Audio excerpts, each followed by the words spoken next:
Bruxism అంటే teeth grinding. చాలా మంది చూడండి, రాత్రులు నిద్రపోతున్నప్పుడు పళ్ళు కొరుకుతూనే ఉంటారు. దాన్ని టీత్ గ్రైండింగ్ అంటాం. దీన్నే బ్రక్సిజం అని టెక్నికల్గా సైంటిఫిక్గా టర్మ్ అది. ఈ బ్రక్సిజం వల్ల ఏమవుతుందంటే పళ్ళు పాడైపోతాయి, ముందుకు వెనక్కి వచ్చేయడం, పళ్ళు చిన్న చిన్ని మొక్కలు అయిపోవడాలు, పళ్ళు కదిలిపోవడాలు, పళ్ళు ఎడంగా మారిపోవడాలు. దాంతో ఏమవుతుందంటే కొంతమందికి మాట తడబడడం, లేదనుకుంటే నెత్తిలాగా రావడం, లేదనుకుంటే బ్లీడింగ్ అవడం, లేదనుకుంటే రకరకాల ఇన్ఫెక్షన్స్కి కారణం అవడం కూడా జరుగుతుంటుంది బాగా ముదిరిపోతే.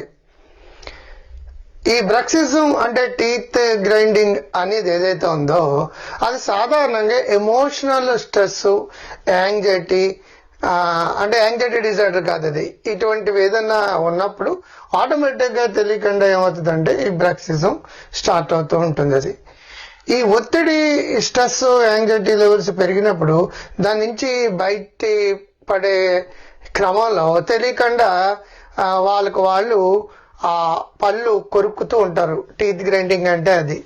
కట్ట కట్ట కట్ట కట్ట పక్క నిద్రపోయి వాళ్ళకి తెలుస్తుంటుంది, సౌండ్స్ వస్తూ ఉంటాయి. అది వాళ్ళకి ఏదన్నా మానసిక ఒత్తిడి కానీ, పరీక్షల రిలేటెడ్ సంబంధించిన ఫియర్స్ కానీ, యాంగ్జైటీస్ కానీ, ఒత్తిడి కానీ, లేదనుకుంటే పెద్దవాళ్ళు అయితే వ్యాపారాల్లో కానీ, లేదనుకుంటే కుటుంబంలో కానీ ఇంకేదన్నా సంబంధించిన ఒత్తిళ్ళు ఉన్నప్పుడు తెలియకుండానే వాళ్ళు పళ్ళు కొరుకుతుంటుంటారు. చాలా మంది ఎవరి మీద కక్ష ఉందో, ఎవరి మీద కోపం ఉందో, ఎవరినో చంపాలనుకున్నో, నరకాలనుకున్నో, తిట్టాలనుకున్నప్పుడు పళ్ళు కొరుకుతున్నారు అనుకుంటారు. అది కక్ష సాధింపుల ద్వారా వచ్చే పళ్ళు కొరుకు కాదు. ఇది లోపల ఉన్న ఒత్తిడి, స్ట్రెస్, యాంగ్జైటీ పెరిగినప్పుడు ఆటోమేటిక్గా తెలియకుండానే ఒక రియాక్షన్ అనమాట. ఇది తెలియకుండా ఇంటర్నల్ కాన్ఫ్లిక్ట్స్ ఉన్నప్పుడు, తెలియకుండా ఇంటర్నల్ యాంగ్జైటీ ఉన్నప్పుడు, తెలియకుండా ఇంటర్నల్ ఫియర్స్ ఉన్నప్పుడు అది నిద్రపోయేటప్పుడు పళ్ళు కొరుకుతూ అనేది ఉంటుంది. పళ్ళు పాడైపోతాయి, పళ్ళు కదిలిపోతాయి, పళ్ళు మొక్కలు అవుతాయి, ఇన్ఫెక్షన్స్ వస్తాయి, నత్తి వస్తుంది, మాట తడబడుతుంది. అందరిలాగా మాటలు స్పష్టంగా కొంతమంది మాట్లాడతారు, బాగా ముదిరిపోయిన వాళ్ళ కోసం. ఇంకో కారణం ఏంటంటే ఇది కడుపులో పురుగులు ఏదన్నా ఉన్నప్పుడు ఆ పురుగులకు సంబంధించినవి ఏవైతే ఉన్నాయో అవి రాత్రి నిద్ర సంబంధించిన సమస్యగా మారినప్పుడు కూడా కొంతమంది టీత్ గ్రైండింగ్, ఈ పళ్ళు కొరకడం అనేది చేయవచ్చు.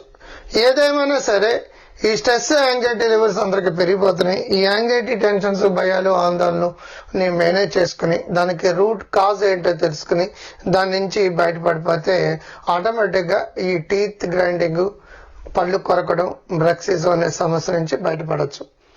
అది కంటిన్యూ చేస్తే చెప్పాను కదా, పళ్ళు ఊడిపోతాయి, పళ్ళు మొక్కలు అవుతాయి, పళ్ళు కదిలిపోతాయి, నత్తి రావచ్చు, మాట తడవచ్చు, తెలియకుండానే పళ్ళ గ్రోత్ కానీ మరొకటి కానీ ఉండకపోవచ్చు. కాబట్టి బ్రక్సిజం నుంచి వీలైనంత త్వరగా బయటపడడానికి ప్రయత్నం చేయండి.